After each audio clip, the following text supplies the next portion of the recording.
Welcome to TradeTheMBI.com. This is Jonas Reports for the 7th of November, and the excitement begins. The market, obviously, you can see it here.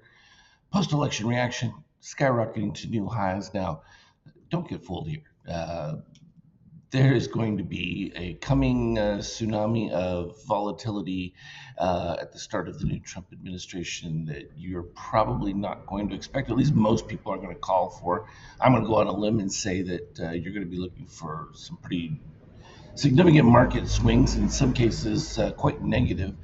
Um, Trump is likely to initiate a series of tariffs and things that are going to repatriate a lot of jobs back to the U.S., but there's going to be disruption within that. And you're going to see a lot of changes because of some of these companies who've been making extraordinary margins off of foreign labor are going to be in for it. And if they haven't started to prepare already for that coming situation, they don't have a whole lot of time, and they're going to be surprised at the impact of it. And I think that will affect a lot of tech companies in that. So I would expect that we might see a significant divergence between S&P and NASDAQ as it relates to that. And so that'll be rather interesting because a lot of the economists in that have bizarre ideas as to exactly what's going to result from tariffs, because they just consider that they're just going to be blanketed. I don't see that that's how he's going to approach the situation. It's going to be about repatriating jobs back into America. If you make foreign products too expensive, in the sense that they could be made in America, you're really forced to produce them in America. Now, obviously, some people think that comes with higher costs, but at the end of the day, those costs are already there because they're already charging the relative U.S. rate for things. They're just making the difference in profit.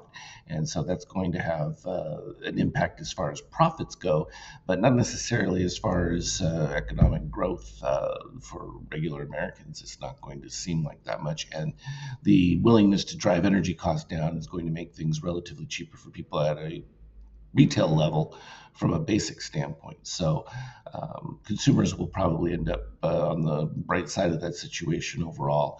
And I think that some of these modern Keynesian economic professors who've dealt in some bizarre math, particularly as it relates to what we see here from treasuries, things like that, craziness as far as what, and this was a no-brainer that we saw coming from long ago when the bond market has been ridiculously wrong for quite some time, and we knew that they were on the wrong side of it. Rates, as far as that goes, I think you're going to see some sputtering on that. The real question is, does he fire Powell quickly or not? If he does, then probably things will move more in his direction. I don't think that you're going to see him pause on anything because he's only got a short window, and he knows it's his final one, so he can do whatever he wants, and he's going to. He knows how the system works now, and I would say status quo as expected is going to suffer. From an oil standpoint, yeah, it's going to take some time before oil retraces down to the south side of things. But at the end of the day, not a surprise that we saw the euro took a major hit overall. Looking at it from a gold standpoint, it's going to have a bit more fits and spurts as it relates to this, because again, you're still not going to have a change in the amount of deficits and that. And so while there's been a nice correction, we filled all the positive extremes.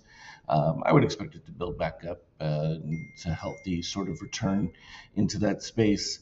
I think that there's going to be a lot of dynamics going forward, and it's not going to be as simple as some people think. Bitcoin obviously bouncing to new highs simply because of the vocal support. How that relates to integration of Bitcoin, whether the government is actually going to want to buy it, there's going to be a lot of fights over that and a lot of headwinds. So I don't think that's going to be a one-way direction. Likewise, you'll see the same thing for ETH, but much softer regulatory environment.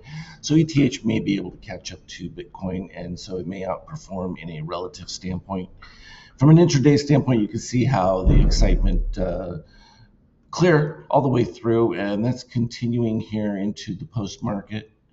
We'll have a lot more to discuss about these things in the coming days, but all in all, ratings were good. Everything's solid.